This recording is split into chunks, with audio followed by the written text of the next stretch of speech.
In ancient Babylon, 1700 years before Christ, grain was more than food.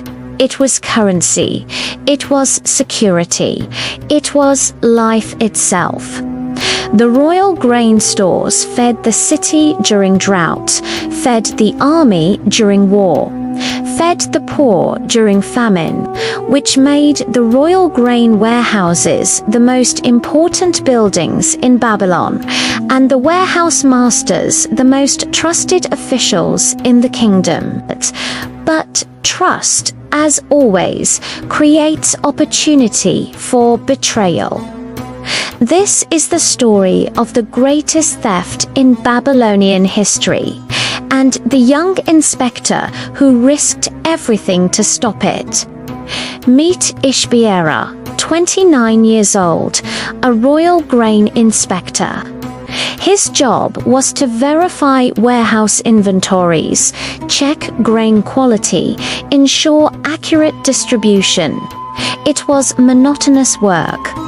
Measuring, recording, comparing tablets. Most inspectors did it carelessly, trusting that warehouse masters were honest. But Ishbiera was different. He noticed details, inconsistencies, small irregularities that others dismissed. And in the third year of his service, he noticed something strange in the central warehouse of Babylon. The warehouse was run by Enlobani, 47 years old, warehouse master for 15 years, respected, trusted, a man who controlled the storage and distribution of grain for half the city. His inventory tablets were always perfect, but Ishbiera noticed something subtle. The warehouse's grain supplies were decreasing faster than distribution records could account for. Not dramatically, just a few percent here and there, barely noticeable. But over months, it added up to thousands of missing portions. Most inspectors would have blamed rats, spoilage, measurement errors, normal loss. But Ishbiera was meticulous. He checked the grain storage jars for rat damage, minimal. He checked for moisture and mold, none. He rechecked measurements using different scales. The numbers didn't lie. Grain was vanishing. He brought his concerns to Enlobani. The warehouse master had immediate explanations. The farmers delivered less than they claimed. The clay seals were broken during transport. Every answer was plausible, professional, confident, and completely unprovable. Ishbiera left unconvinced. In Babylon, under Hammurabi's code, accusations required proof, solid evidence, not feelings. So Ishbiera did something unusual. He began investigating, not as an inspector, but as a detective. He started visiting farms, asking careful questions about quantities delivered versus quantities recorded. That's when he met Kubutum, 41 years old, a widow, a small farmer struggling to survive. She farmed 5 acres of barley, barely enough to feed her 3 children. Kubutum showed him her records. Clay tablets marked with her farm seal, showing she had delivered 12 bushels. But when Ishbiera checked Enlobani's official records, they showed Kubutum had delivered only 8 bushels. 4 bushels, missing, stolen. Ishbiera found more, dozens of small farmers, all showing the same pattern. The difference disappeared. The wealthy farmers weren't affected.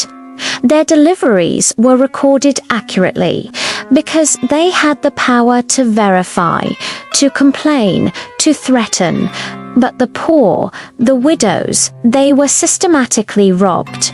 Enlil had stolen approximately 30,000 bushels of grain, proving it was another matter.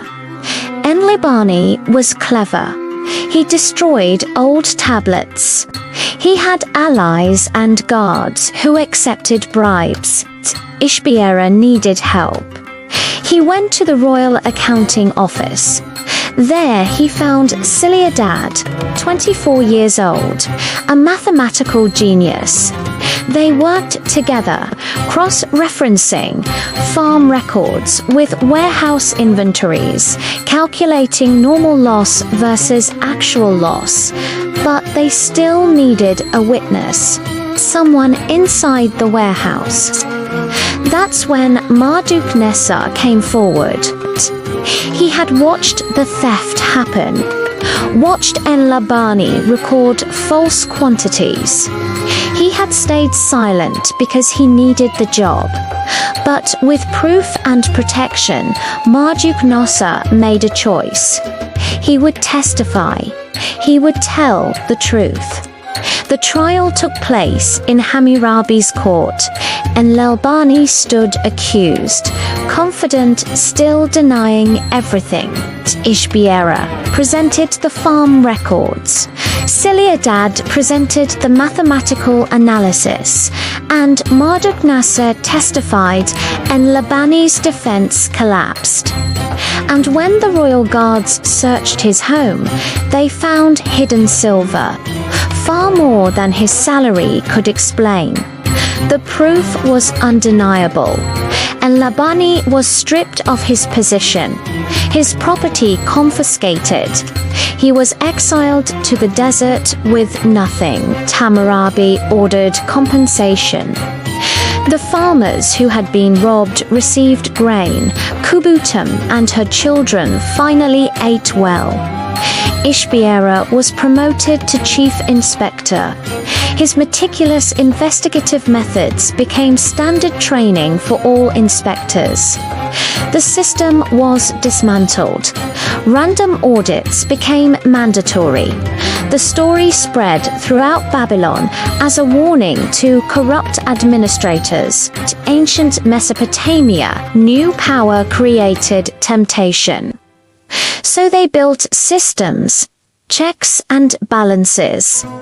Consequences for betrayal: one meticulous inspector, one mathematical genius, and one honest worker destroyed 15 years of careful theft.